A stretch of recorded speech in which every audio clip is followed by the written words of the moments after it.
નમસ્કાર, આપ જોઈ રહ્યા છો મંતવ્ય ન્યૂઝ અને શહેરથી ગામ સુધીમાં હું છું આપની સાથે નંદરી। સમાચારોની શરૂઆત કરીશું, જેમાં જામનગર ખાતેથી સમાચાર સામે આવી રહ્યા છે। કરા પડ્યા છે તો જામનગર તાલુકામાં લાલપુર ગામે કરા પડ્યા છે તો હવામાન વિભાગે વરસાદની આગાહી કરી હતી। 7 વાગ્યા સુધીમાં જામનગર રાજકોટમાં વરસાદની આગાહી કરવામાં આવી છે તો 7 વાગ્યા સુધીમાં ભાવનગર દ્વારકામાં વરસાદી આગાહી કરાઈ છે તો હવામાન વિભાગ દ્વારા વરસાદની આગાહી કરાઈ છે। 7 વાગ્યા સુધીમાં જામનગર રાજકોટમાં વરસાદની આગાહી કરવામાં આવી છે જ્યારે વરસાદની આગાહી થતા જગતના તાતની મુશ્કેલીમાં ક્યાંક ને ક્યાંક વધારો થયો તો પાટણથી સમાચાર સામે આવી રહ્યા છે। પાટણ પોલીસ પર જે હુમલો થયો હતો તેને લઈને આ વધુ અપડેટ સામે આવી રહી છે તો પાટણથી આ સમાચાર સામે આવી રહ્યા છે તો પાટણ પોલીસ પર હુમલો થયો હતો અને તેને જ લઈને હવે આ અપડેટ સામે આવી રહી છે। પાટણ પોલીસ પર હુમલો કરનારનું સરઘસ કાઢવામાં આવ્યું છે। ચાણસ્માના ઝીલિયા ફાર્મ હાઉસ પર પોલીસ પર હુમલો થયો હતો। ગાડીઓમાં આવેલ ટોળાએ હથિયારો સાથે હુમલો કર્યો હતો અને તમામને પકડી પાડવામાં આવ્યા છે। 18 થી વધુ લોકોને પકડી પાડવામાં આવ્યા છે। હુમલામાં સંડોવાયેલા 18 આરોપીની પોલીસે અટકાયત કરી છે। જાહેરમાં તેમની સરભરા કાઢવામાં આવી। પોલીસે આરોપીઓનું ઘટના સ્થળે લઈ જઈને રિકન્સ્ટ્રક્શન કર્યું છે। આપણી સાથે સંવાદદાતા રવિ દરજી ફોન લાઈનથી જોડાઈ ગયા છે। જી રવિ, હવે આ તમામ આરોપીને પકડી પાડવામાં આવ્યા છે જે લોકોએ પોલીસ પર હુમલો કર્યો હતો, શું કહેશો? ચોક્કસથી વાત કરવામાં આવે તો તાજેતરમાં પાટણ જિલ્લાના ચાણસ્મા તાલુકાના ઝીલિયા ફાર્મ હાઉસ પર હુમલાની ઘટના બનવા પામી હતી। વિસ્તારથી વાત કરવામાં આવે તો 15 તારીખની રવિવારના રાત્રિના રોજ ઝીલિયા ખાતે આવેલ ફાર્મ હાઉસ પર અજાણ્યા ઇસમો દ્વારા હુમલાની ઘટનાનો મામલો સામે આવ્યો હતો ત્યારે ફાર્મ હાઉસ માલિક દ્વારા પોલીસને જાણ કરવામાં આવી હતી। પોલીસ ઘટના સ્થળે પહોંચી ત્યારે અચાનક જ 18 જેટલા અજાણ્યા લોકો આવી પોલીસની ગાડી પર હુમલો કર્યો હતો ત્યારે પોલીસને પણ ભાગવાનો વારો આવ્યો હતો।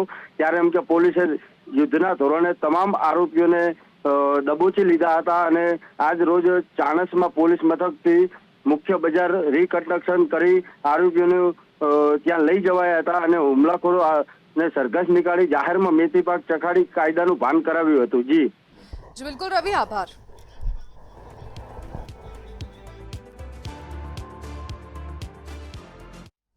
તો આજે ગુજરાત વિધાનસભાને બોમ્બથી ઉડાવી દેવાની ધમકી મળી હતી ને તેને જ લઈને હવે નિવેદન સામે આવ્યું છે તો મહત્વપૂર્ણ સમાચાર સામે આવી રહ્યા છે। ગુજરાત વિધાનસભાને બોમ્બની ધમકી મળી હતી તે અંગે નિવેદન આપવામાં આવ્યું છે તો આ મહત્વપૂર્ણ સમાચાર સામે આવી રહ્યા છે। નાયબ મુખ્યમંત્રી હર્ષ સંઘવીનું નિવેદન સામે આવ્યું છે। ભૂતકાળમાં બી આ પ્રકારના પ્રયાસ કરનાર લોકોની સંપૂર્ણ ઊંડાણપૂર્વક તપાસના માધ્યમથી બાંગ્લાદેશ હોય કે પાકિસ્તાનના જે ઈમેલના થ્રેટ હતા તેના ડીપ તક પહોંચવામાં એટલે કે જે મોકલનાર વ્યક્તિ છે તેના આઈપી એડ્રેસ સુધી પહોંચાડવામાં ગુજરાત પોલીસને ખૂબ મોટી સફળતા મળી છે અને તેમાં જે ઈમેલ આઈડી હોય કે સિમ કાર્ડને લાગતા જે ગુનેગારો હતા જે બાંગ્લાદેશીઓ અને ખાસ કરીને બંગાળ અને બાંગ્લાદેશ બોર્ડર પરથી બી જે લોકો કાર્ય આમાં જોડાયેલા હતા તેને બી પકડવામાં ગુજરાત પોલીસને સફળતા પ્રાપ્ત થઈ છે।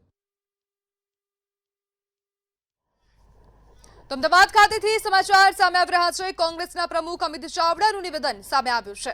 અમદાવાદ ખાતેથી આ સમાચાર સામે આવી રહ્યા છે। અમિત ચાવડાનું નિવેદન સામે આવ્યું છે। વડોદરાથી સમાચાર સામે આવી રહ્યા છે। બરોડા ડેરીની ચૂંટણીને મામલે વધુ અપડેટ સામે આવી રહી છે તો વડોદરાથી આ સમાચાર સામે આવી રહ્યા છે। ચૂંટણીને મામલે વધુ બરોડા ડેરીની ચૂંટણીમાં એમાં મતદાર છું અને ભાજપના ઉમેદવાર ચૂંટણી લડતા હોય તો સ્વાભાવિક છે કે ભાજપના ઉમેદવારને ટેકામાં આવવું પડે। ડભોઈ ઝોનમાં ભાજપના ઉમેદવાર જંગી બહુમતીથી જીતે કારણ કે અત્યારે 25 મતદારો તો મારી જોડે જ મત આપવા છે।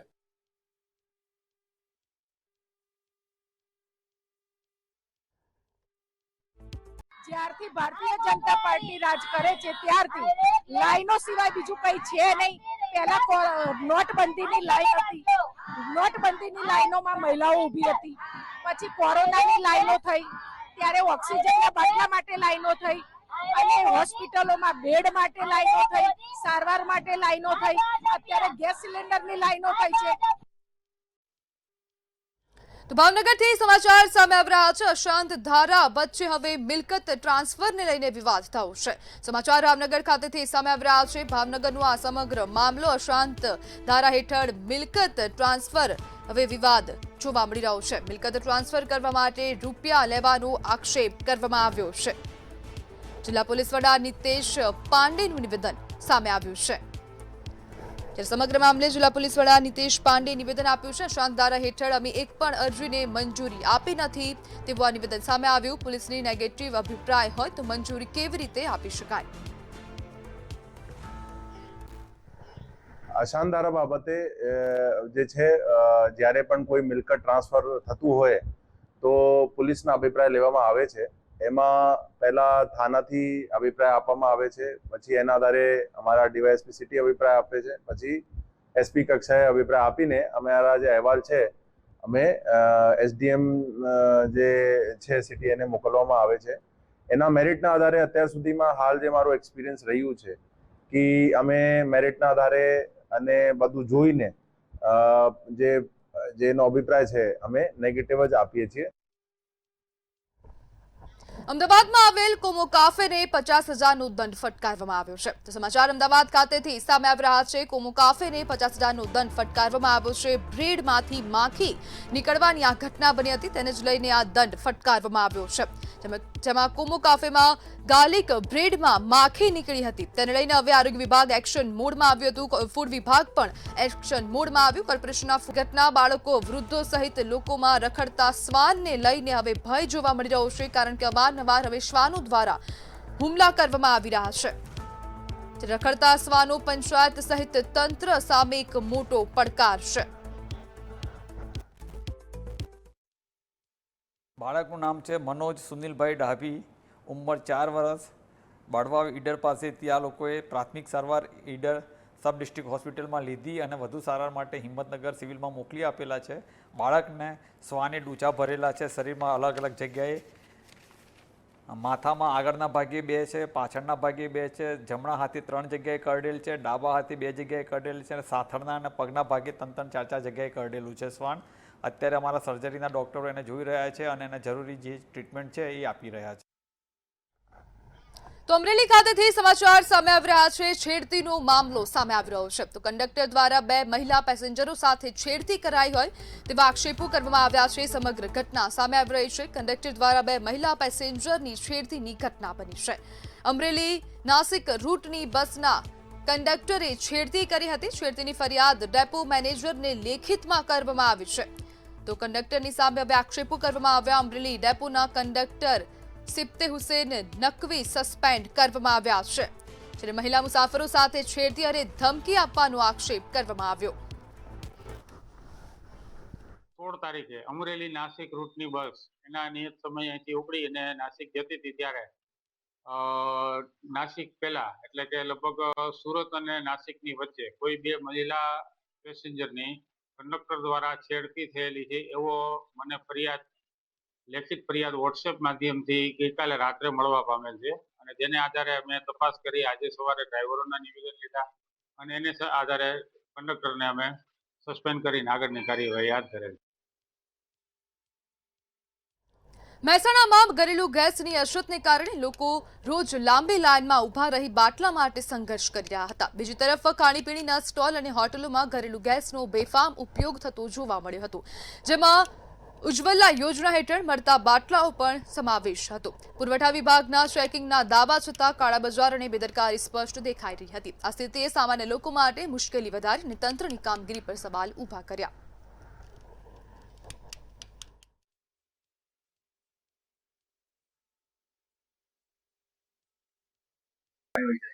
ઘરેલું ગેસનો કોમર્શિયલમાં પ્રતિબંધ છે, આ બાબતે કોઈ કાર્યવાહી ન થાય, કોઈ જગ્યાએ ન થાય, માટે જિલ્લામાં તાલુકા કક્ષાએ અને મામલતદારશ્રીઓ, નાયબ મામલતદારશ્રીઓ આ બાબતે સઘન મોનિટરિંગ કરી રહ્યા છે. પોલીસના તંત્ર દ્વારા, એલઓસી, એલસીબી દ્વારા પણ આ બાબતે વચ્ચે રાખવામાં આવ્યું છે કે આ જગ્યાએ કોઈ ગેરકાયદેસર વેચાણ કે અન્ય કોઈ પ્રવૃત્તિ ન થાય.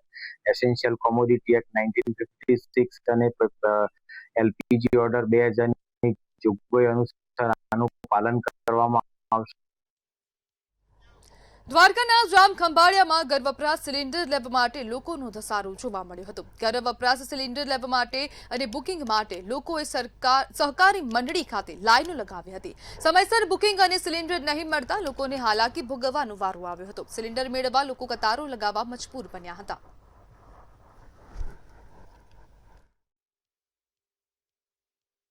બાટલો લખાવા આવ્યો છું. મોબાઈલમાં લખું છું પણ એમાં મેસેજ કંઈ આવતા નથી. અત્યારે હું લાઈનમાં ઊભો છું. અંદર એમ કીધું કે તમે અંદર લાઈનમાં ઊભીને પૂછપરછ કરી લો. હવે પૂછપરછ કરવા વારો આવે તો અંદર જાઓ. હવે શું કે એ જોવાનું મારે. અત્યારે ઘરે 5 દિવસ કે 4 દિવસ હાલે એટલો બાટલો છે. બાટલાની કંઈ સગવડ જ નથી અત્યારે હાલમાં. ઘરે બધું ખાલી છે. ભાભરના રૂણી ગામે ચૌધરી સમાજનું વિશાળ મહાસંમેલન યોજાયું હતું, જેમાં ઉત્તર ગુજરાતના આગેવાનો, યુવાનો અને મહિલાઓ મોટી સંખ્યામાં હાજર રહ્યા હતા. મંચ પરથી રબારી સમાજને અપીલ કરવામાં આવી કે કિંજલબેન પરત આપ્યા બાદ હવે કંકુને પણ પરત સોંપવામાં આવે. આ માટે 5 દિવસનું અલ્ટિમેટમ આપી 64 ગોળ ચૌધરી સમાજને જવાબદારી સોંપાઈ છે. ચર્ચા અને સમજાવટથી ઉકેલ ન આવે તો આગામી સમયમાં વધુ કડક રણનીતિ ઘડવાની ચેતવણી પણ આપવામાં આવી હતી. અમારા સમાજની દીકરીઓ પણ ઘણા બીજા અન્ય સમાજમાં છે, તો આ કિંજલ રબારીનો અમારા સમાજે માનભેર પાછી આપી તો અમારો સમાજ પણ આજે રૂણી ગામમાં ભેગો થયો છે અને અમારા સમાજે પણ એવો નિર્ણય કર્યો છે કે ભાઈ એક આ રૂણી ગામની દીકરીનો પ્રશ્ન નથી. હાલ એક બેન આવ્યા હતા ધીણોજના કે એમની પણ દીકરી 9 મહિના પહેલા રબારી સમાજનો ગામનો કોઈક વિશાલ રબારી કરીને છોકરો લઈ ગયો છે. આજે રૂણી ગામમાં જે બનાવ બનેલો છે, દીકરી લગભગ 1.5 વર્ષ પહેલા ગુમ થયેલી હતી અને એમના જાણવા પછી એમણે લગ્ન કરેલા છે આવી વાત જાણી અને જે બેને અને એના ચૌધરી સમાજના અમારા ભાઈએ જે વિનંતી કરી એ વિનંતીને માન આપીને તમામ ગુજરાત અને રાજસ્થાનમાંથી પણ ચૌધરી સમાજના આગેવાનો અહીંયા આવ્યા છે. રૂણી ગામે જે ઘટના ઘટેલી એના સંદર્ભે સમગ્ર ગુજરાત રાજ્યના અજણા ચૌધરી સમાજના યુવા આગેવાનો, સામાજિક આગેવાનો હાજર રહ્યા હતા. સવિશેષ 64 ગોળ પરાગણાના આગેવાનો પણ હાજર હતા. યુવાનોમાં આક્રોશ હોય, યુવાનોની અંદર લાગણી પણ વિશેષ હોય અને એ આક્રોશ અને લાગણીને ધ્યાનમાં લેતા આજના આ દિવસે સમગ્ર અજણા ચૌધરી સમાજે ભેગા થઈને એક થઈને આ જે દીકરી રબારી સમાજમાં ગઈ છે એ દીકરી પરત કરે એવી લાગણી સમાજના આગેવાનો વચ્ચે મૂકેલી. અમદાવાદના કાલુપુર રેવડી બજાર સ્થિત સિંધે માર્કેટમાં ભીષણ આગ લાગતા અફરાતફરીનો માહોલ સર્જાયો હતો. આગમાં 30થી વધુ દુકાનો ઝપેટમાં આવી હોવાનું સામે આવ્યું હતું, જેમાં ખાસ કરીને કપડાં અને અન્ય માલ સામાનનો મોટો જથ્થો હતો. કોલ મળતા જ ફાયર બ્રિગેડની 20થી વધુ ગાડીઓ ઘટના સ્થળે પહોંચી આગને કાબૂમાં લેવા માટે સતત પ્રયાસો કરી રહી હતી. હાલ આગ લાગવાનું કારણ અકબંધ છે અને આસપાસના વેપારીઓમાં ભયનો માહોલ પણ છવાયો હતો. જોકે સંપૂર્ણપણે આગ હવે કાબૂમાં આવી ગઈ છે.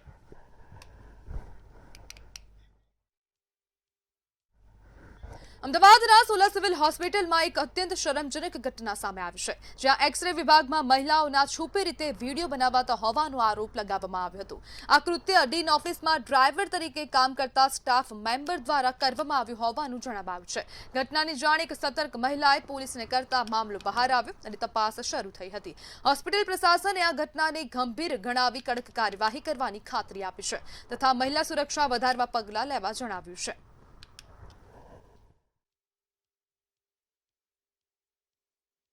घटना बहुत शर्मजनक है क्योंकि फीमेल्स की सेफ्टी एकदम हमारी प्रायोरिटी में होता है, लेकिन क्योंकि वो स्टाफ मेंबर था इसलिए शायद हम लोगों से चूक हुई और हमारे स्टाफ ने उनको अंदर जाने दिया, पर ऐसे हमारे यहाँ अलाउड नहीं होता कोई भी अंदर एक्सरे में अंदर जाए. पेशेंट और अगर पेशेंट का एक रिलेटिव हो बस वही अंदर जा सकता है.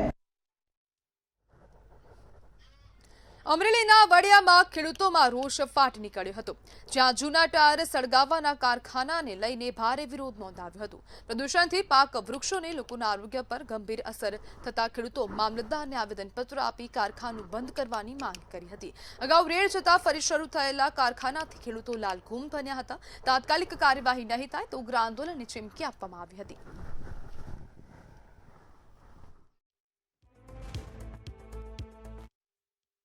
આ બધા સાહેબ આજુબાજુના ખેડૂતો છે. એ કોઈ બે વ્યક્તિ વચ્ચે જે મૌખિક નહીં એટલે બોલાચાલી થઈ હોય, પણ આપણે તો જે નિયમ મુજબની કાર્યવાહી છે ઓલરેડી એને અનુસરી લીધેલી છે અને હજી આગળ જે કાંઈ જરૂરિયાત પડશે એ મુજબની કાર્યવાહી 100% સાહેબ. અને બીજું તમને કહેવાનું એવું છે કે ભાઈ આજ માનો કે કાલે એની પહેલા ઓલા દુદાભાઈને ધમકી મારી, હવે કોઈ બીજાને પણ કદાચ મારી શકે. તો ગીર સોમનાથથી સમાચાર સામે આવી રહ્યા છે। એસીબી દ્વારા મહત્વપૂર્ણ કામગીરી કરવામાં આવી છે। તો લાંચ લેતા વચેટિયાને પકડી પાડવામાં આવ્યો છે। વેરાવળમાં એસીબીએ લાંચ લેતા પરંતુ આ બ્રિજ ને તૂટવાથી અને ઘણી બધી મુશ્કેલીઓ પડી હતી, પણ ભારતીય જનતા પાર્ટીની ગુજરાત રાજ્યની સરકાર દ્વારા અને વિશ્વકર્મા ગ્રુપ ઓફ ઇન્ડસ્ટ્રીઝ દ્વારા જે 2 મહિનામાં સતત 80 થી 85 લોકોની કામગીરી રાત દિવસની મહેનત બાદ આજે આ બ્રિજ તૈયાર થઈ ગયો છે અને એનું માળખું પણ તૈયાર થઈને ટૂંક સમયમાં લોકો માટે ખુલ્લું મુકાશે। મધ્ય ગુજરાતથી સૌરાષ્ટ્રને જોડતો જે મુજપુર ગંભીરા બ્રિજ ગત 2025 ને 9 જુલાઈને જે તૂટી પડ્યો હતો, એમાં 22 લોકોના મૃત્યુ જે પામ્યા હતા, એ આજ રોજ એ બ્રિજને ફરી રિપેર કરવામાં આવ્યો હતો અને આજ રોજ ફરી શરૂ થવાના આરે છે અને જે લિંક સ્પેન છે મૂકી દેવામાં આવ્યું છે। હાલ 5-6 દિવસમાં આ જે લિંક સ્પેસ બ્રિજ મૂકવામાં આવ્યું છે, એ માળખું તૈયાર કરીને આ મૂકવામાં આવ્યું છે। એ જ બ્રિજ 5-6 દિવસમાં ફરી શરૂ થઈ જશે। એ પ્રકારના દ્રશ્યો આપ જોઈ શકો છો। પાદરાથી સંતોષ માલી સાથે મંતવ્ય ન્યૂઝ, વડોદરા, પાદરા। તો સુરત ખાતેથી સમાચાર સામે આવી રહ્યા છે। ટેક્સટાઇલ ઉદ્યોગ પર હવે ઈંધણનું સંકટ જોવા મળી રહ્યું છે। તો સુરતના ટેક્સટાઇલ ઉદ્યોગ પર ઈંધણનું સંકટ જોવા મળી રહ્યું છે। તો સુરત ખાતેથી આ સમાચાર, જેમાં કોલસો મોંઘો થતા સુરતની મિલો હવે લાકડા પર નિર્ભર બની છે, જેમાં પ્રોસેસિંગ હાઉસ અત્યારે ગંભીર કટોકટીનો સામનો કરી રહ્યા છે। હાલ દેસાઈ મિડલિસ્ટમાં થઈ રહેલી યુદ્ધને કારણે જે સ્થિતિ સર્જાઈ છે, જેમાં ગેસ ને કોલસાના ઓછાને કારણે સુરત જે પાંડેસરા વિસ્તારની ઇન્ડસ્ટ્રી છે, એમાં હવે લકડા બળવાનું શરૂ કરી દીધું છે। આપણી જોડે પંડરેજના અધ્યક્ષ એમની જોડે વાત કરીશું। જીતુભાઈ, કંપનીઓમાં હવે લકડા બળવાનું ચાલુ થઈ ગયું, શું કહેશો? લાકડા બળવાનું અત્યારે જે ઇન્ટરનેશનલ પરિસ્થિતિ છે ને તેમાં અત્યાર સુધી ઇન્ડોનેશિયાનો કોલસો આવતો હતો, જે રીતે યુદ્ધનું વાતાવરણ છે ને જે બાય સી જે એમ માનો કે કોઈ પણ મુવમેન્ટ હતી એ લગભગ અટકી ગઈ છે અથવા તો મુશ્કેલ થઈ ગઈ છે। બીજી વસ્તુ એ કે આપણી પાસે ગુજરાતમાં લિગ્નાઇટ છે। લિગ્નાઇટને માટે અમે મિટિંગ કરીને કેમ લિગ્નાઇટનો પુરવઠો અત્યારે આ કોલસાની અવેજીમાં મેક્સિમમ લાવી શકાય તેના અમારા પ્રયાસો ચાલુ છે। બીજી વસ્તુ એક એવી છે કે જો ફેક્ટરી બંધ કરી દે તો કારીગરોનો પણ ઇસ્યુ ઊભો થાય એમ છે, કારણ કે અત્યારે ઘણા બધા કારીગરો હિજરત કરી જાય છે। આવા સંજોગોમાં જો કોઈ મેમ્બરની પાસે પ્લાનિંગની હોય ને જો એ જંગલ ખાતાની પરમિશનવાળું જો લાકડું વાપરતો હોય તો એમાં ખોટું નથી, પરંતુ લાકડું વાપરવું ખોટું નથી, પણ બને ત્યાં સુધી વાપરવું નહીં જોઈએ। લિગ્નાઇટને માટે અમે લોકો પ્રયાસ કરીએ છીએ ને લિગ્નાઇટ જે તરકેશ્વર પણ છે, ભાવનગર પણ છે, એ ભાવનગરથી ને તરકેશ્વરથી કેમ મેક્સિમમ લિગ્નાઇટ મળે તેની અમારી તૈયારી ચાલુ છે।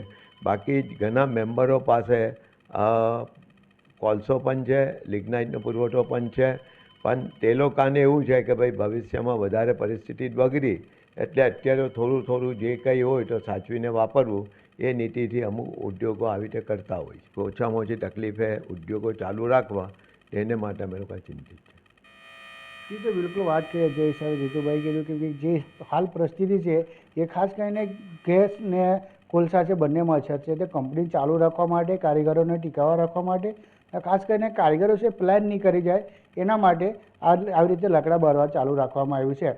મંતવ્ય ન્યૂઝ, સુરતથી દીપક રાય। તો બનાસકાંઠાના ઊણ ખાતેથી સમાચાર સામે આવી રહ્યા છે। ચક્કાજામના દ્રશ્યો ઊણ ગામ ખાતેથી સામે આવી રહ્યા છે। તો બનાસકાંઠાની આ સમગ્ર ઘટના ઊણ ગામમાં ચક્કાજામના દ્રશ્યો સામે આવ્યા છે। બનાસકાંઠાથી આ સમાચાર સામે આવી રહ્યા છે, જેમાં ચૌધરી અને રબારી સમાજના લોકોની વચ્ચે માથાકૂટ થઈ છે। તો બે સમાજ હવે સામે આવી ગયા છે। પ્રેમ લગ્ન મુદ્દે માથાકૂટ બાદ લોકોએ ચક્કાજામ કર્યો છે। સમગ્ર મામલે હવે પોલીસના ધાડા પણ હવે ગામમાં ઉતારી દેવામાં આવ્યા છે। થરા પોલીસ સાથે અધિકારી પણ ઘટના સ્થળે હાજર થયા છે અને ખૂબ મોટી સંખ્યામાં બે સમાજની વચ્ચે જૂથ અથડામણ થઈ છે। તો સમાચારમાં હાલ બસ આટલું જ। વધુ માહિતી માટે જોતા રહો મંતવ્ય ન્યૂઝ। નમસ્કાર।